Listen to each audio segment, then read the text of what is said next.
तोरी जय हो अर्धनारीश्वरी जी तोरी जय हो।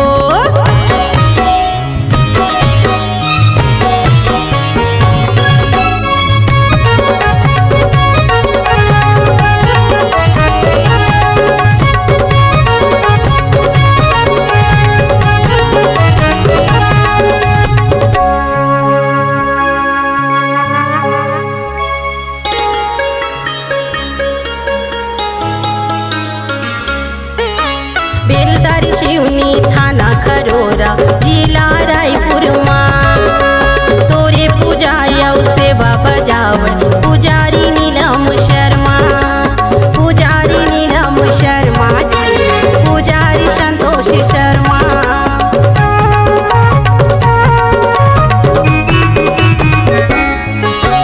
बेलदारी शिवनी थाना खरोरा जिला रायपुर माँ सेवा बजावन पुजारी नीलम शर्मा पुजारी नीलम शर्मा जी पुजारी संतोष शर्मा। श्यामला शर्मा के भजन में बोला जय हो श्यामला शर्मा के भजन में बोला आशीष दे हो मोला जी तोरी जय हो जय हो जय हो तोरी जय हो अर्धनारीश्वरी जी तोरी जय हो अर्धनारीश्वरी जी तोरी जय हो।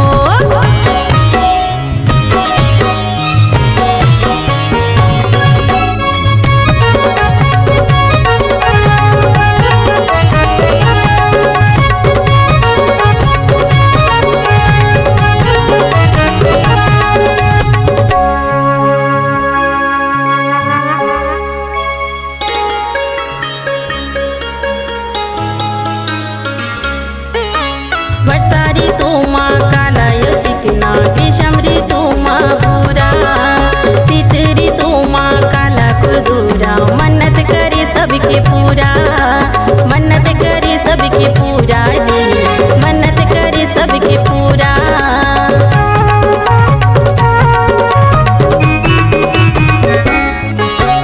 वर्षारी तू माँ कालय चिकना दिशमरी तू माँ पूरा सितरी तू माँ काला खुदूरा मन्नत करे सबके पूरा मन्नत करे सबके पूरा जी मन्नत करे सबके पूरा।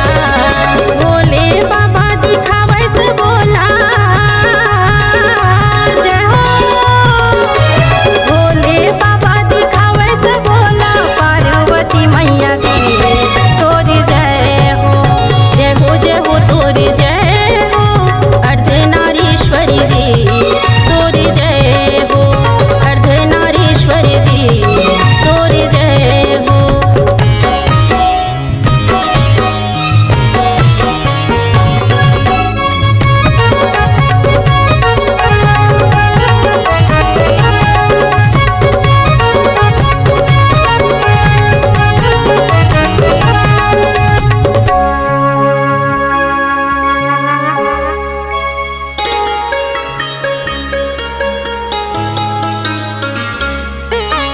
सावन माँ तोरे बोलबम के नारा महाशिवरात्रि में मेला कुंड में तोर नहाय के शिवजी मिटे सबो के झमेला मिटे सबो के झमेला जी मिटे सबो के झमेला।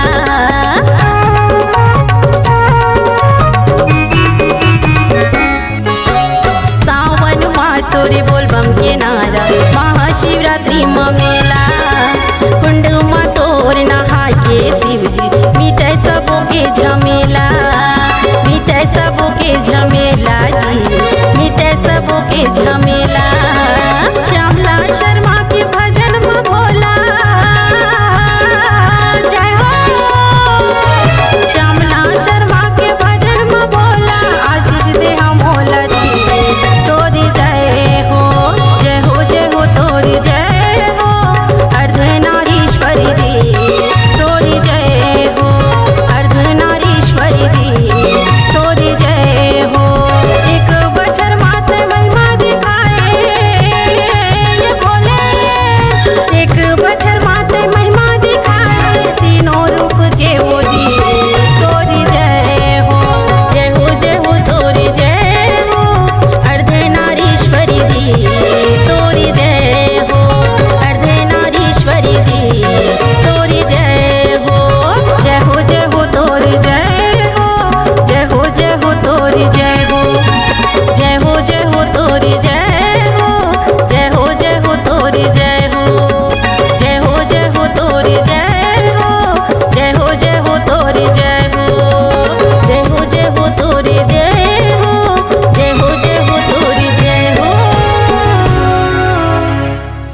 अगर आप अपनी आवाज को एक नया आयाम देना चाहते हैं तो चले आइए मल्टी ट्रैक डिजिटल रिकॉर्डिंग के लिए संपर्क करें HK म्यूजिक कंपनी, कोटा डबरी, चांपा, छत्तीसगढ़।